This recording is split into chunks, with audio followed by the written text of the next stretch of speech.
Paulie missed one easy chance to kill Reacher in Season 3's big final showdown. Paulie dies fighting Jack Reacher in Reacher Season 3's finale, but he could have won the showdown if only he had not missed one big opportunity. Reacher Season 3 is jam-packed with many epic moments from the beginning itself. The season sets itself apart from its predecessors in its early moments by featuring a compelling twist that reveals that Reacher is undercover for the DA. With what follows, Reacher Season 3 only gets more and more compelling as the Alan Ritchson character struggles to keep his identity a secret from the villains. The season hits its highest note when it finally features a one-on-one showdown between Reacher and Paulie in its finale. After setting up the battle between the two giants from its opening episodes, Reacher Season 3 walks viewers through a white-knuckling showdown that never leaves a dull moment. A closer look at Reacher and Paulie's fight in Season 3 also reveals that Paulie could have easily killed the Alan Ritchson character if he wanted to. However, he dug his own grave by making one decision. Paulie had a glaring opportunity to shoot Reacher in Season 3's final battle. Paulie and Reacher's showdown begins with Reacher sneaking up behind him and attempting to choke him dead. To Reacher's dismay, Paulie slams him to the ground and prevents him from finishing the job. Realizing that Paulie is much stronger than him, Reacher attempts to take the easy route by grabbing a gun on the ground. However, Paulie gets to the gun before him and kicks it away, insisting they should fight like real men. Given how Paulie reached the gun before Reacher in the fight's opening moments, he could have used it to kill Reacher and end the fight for good. However, Paulie seems to underestimate Reacher when he claims he wants to brawl with no guns. He establishes the fight's ground rules, believing that his fists and physical prowess will be enough to take Reacher down. Little does he realize that by kicking away the gun, he ended up digging his own grave. Paulie initially seems to have the upper hand in the fight as his massive stature allows him to overpower Reacher with ease. Reacher eventually makes a massive comeback, though, by putting his fighting skills and intelligence on full display. After initially being dominated by Paulie, Reacher gradually returns to form in the final fight and almost manages to drown Paulie when the two fall into the sea behind Beck's house. Paulie still returns, but Reacher keeps pushing him to his edge, which eventually forces the Reacher Season 3 villain to step back on his word. Towards the end, Paulie feels so drained and broken during his fight against Reacher that he breaks his own rule and points the massive gatehouse gun at him. He believes he has won the fight, but by deciding to use the gun, he establishes that he is no longer in control of the situation. Even though Paulie had what it took to take Reacher down, his overconfidence got the best of him. This becomes all the more evident when he pulls the trigger and the gun's barrel explodes in his face. As Paulie takes his final breaths, Reacher reminds him, "You may be bigger and stronger, but I'm smarter."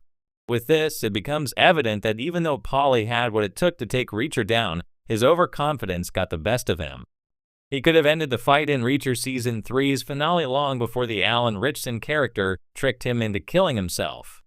However, he was too blinded by hubris and the belief that sheer strength would be enough to win against Jack Reacher. Reacher Season 3 delivered a thunderous finale full of brutal brawls, explosive payback, and edge-of-your-seat tension. But amid all the destruction, one nagging detail stood out for sharp-eyed fans. Paulie, the massive enforcer and physical equal to Jack Reacher, had an easy opportunity to end Reacher's life during their final battle. And he completely missed it. It's a moment that could have changed everything, not just for Reacher, but for the entire outcome of the showdown. Instead, Paulie's hesitation or overconfidence gave Reacher the narrow window he needed to survive and eventually win. Let's unpack how this moment unfolded and why it's such a glaring oversight in Paulie's otherwise lethal instincts. The final battle, Reacher versus Paulie. The final showdown between Jack Reacher and Paulie is one of the most anticipated scenes in Reacher Season 3. Adapted from Lee Child's novel Persuader, this climactic encounter pits Reacher against a truly formidable opponent. Paulie isn't just strong, he's enormous, skilled, and used to inflicting pain.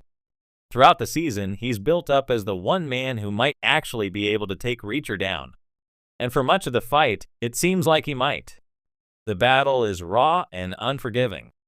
Bones crunch. Blood flies. Both men take and deliver monstrous hits. Reacher, who has typically dominated his opponents with tactical precision and brute force, finds himself on the back foot more than once. Paulie hurls him like a rag doll, rams him through furniture, and even throws in a terrifying bear hug that threatens to crack Reacher's ribs. But despite this overwhelming show of strength, Paulie makes a mistake, one single critical lapse that turns the tide. The missed opportunity, the moment Paulie should have ended it. Midway through the fight, Paulie has Reacher pinned. Not metaphorically, literally. Reacher is down on one knee, dazed, bloodied, and cornered. Paulie stands over him, hands clenched into fists like sledgehammers, and for a moment, it looks like Reacher is done. This is the moment. Paulie, towering over his vulnerable opponent, could have ended it. One clean shot to the head. A brutal stomp. A crushed windpipe. Any of these moves would have eliminated Reacher on the spot. There was nothing cinematic or fancy needed, just a killer's instinct to finish the job. But Paulie hesitates. Instead of striking, he taunts. He paces. He smirks. It's a classic villain mistake, giving the hero time to recover. And for a character as brutal and efficient as Paulie has been portrayed all season, it feels oddly out of character. Why give Reacher a second to breathe when you've got him beat? That delay is all Reacher needs. He catches his breath, regains his balance, and unleashes a devastating series of counterattacks that eventually bring Paulie down. What could have been Paulie's win turns into his downfall. Why did Paulie hold back? There are a few potential explanations for Paulie's mistake, none of which fully absolve the error but offer insight into his mindset. 1. Overconfidence. Paulie may have assumed Reacher was already beaten. His smirk and relaxed posture suggest he thought the fight was effectively over. This arrogance cost him dearly, as he underestimated just how dangerous Reacher can be even when cornered. 2. A taste for prolonged pain. There's also the possibility Paulie enjoys the process of destruction. Maybe he didn't want it to end quickly. He could have been savoring the moment, toying with Reacher like a predator playing with its prey. If true, that sadistic streak backfired spectacularly. 3. Lack of killer instinct. Despite his size and strength, Paulie might lack the lethal intent that defines a true killer. Reacher, for all his moral code, doesn't hesitate when his life is on the line. Paulie might be a fighter, even a bully, but not a killer in cold blood. Reacher's survival and what it means. This single missed opportunity reshaped the season's conclusion. Had Paulie followed through, Reacher would be dead, and the corrupt operation at the heart of the story would continue unchecked. Instead, Reacher rallies, defeats Paulie, and helps bring justice crashing down on the villains. Narratively, it's satisfying Reacher triumphs against impossible odds. But from a character perspective, it underlines a theme that often recurs in the Reacher series: never give him a second chance. The moment an opponent hesitates, doubts, or assumes they've won, Reacher uses that opening to reverse everything. Could Paulie have won? Absolutely. If he had seized that single moment, Paulie could have changed and so